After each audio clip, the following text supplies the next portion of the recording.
Et la mission d'architecte, pour nous, en tout cas pour l'élu que je suis, est absolument indispensable. Vous savez, la construction d'une ville, enfin l'aménagement d'une ville, c'est l'addition de multiples compétences, mais c'est aussi une confrontation entre une volonté politique, le regard de professionnels, comme l'architecte, et puis évidemment le souhait le souhait de répondre aux besoins des habitants et des acteurs de cette ville. C'est une alchimie assez complexe, mais l'architecte est évidemment un des acteurs importants de cette alchimie.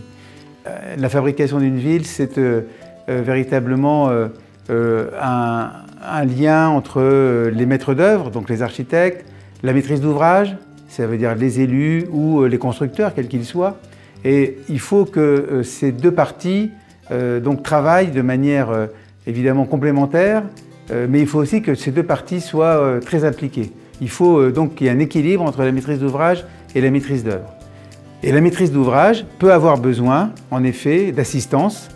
Et évidemment, il est tout à fait souhaitable que dans l'assistance à la maîtrise d'ouvrage, il puisse y avoir, pas seulement, mais il puisse y avoir aussi la présence d'architecte. Donc l'architecte est à la fois assistant, peut être à la fois assistant à maîtrise d'ouvrage, et puis par ailleurs, il est aussi le maître d'œuvre. Il a ces deux rôles qui sont complémentaires. C'est pas le même, hein. C'est pas le même à chaque fois.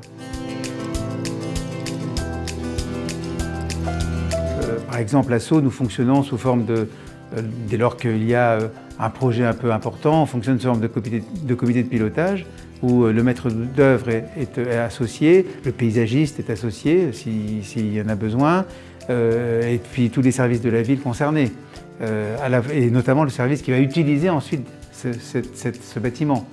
Que ce soit une crèche, un gymnase, enfin voilà. Donc c'est cette façon de fonctionner du comité de pilotage, donc présidé donc, de manière systématique par le maire, avec les adjoints concernés également, mais c'est le maire qui préside.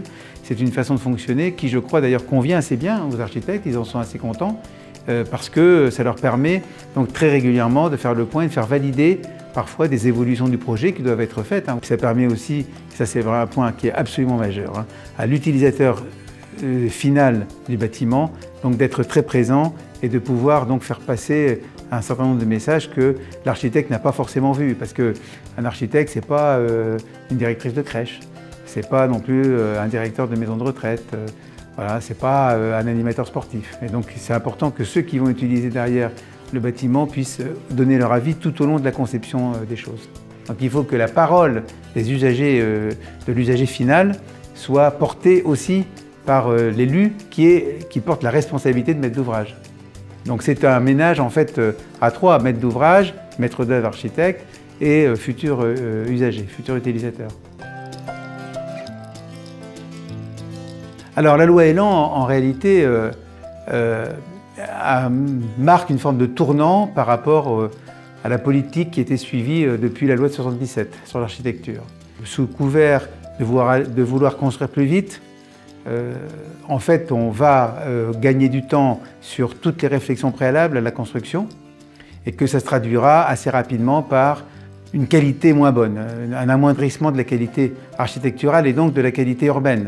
Ce n'est pas une loi qui préserve l'avenir, ce n'est pas une loi pour la qualité architecturale. Et je ne suis pas certain que ce soit une loi pour construire plus vite, parce que rien ne dit que le temps qu'on passe à la réflexion préalable n'est pas finalement gagné ensuite sur la réalisation et sur ensuite la qualité d'usage du bâtiment construit. Donc je trouve que nous avons là une forme de régression par rapport à ce qui était l'ambition de la loi de 1977.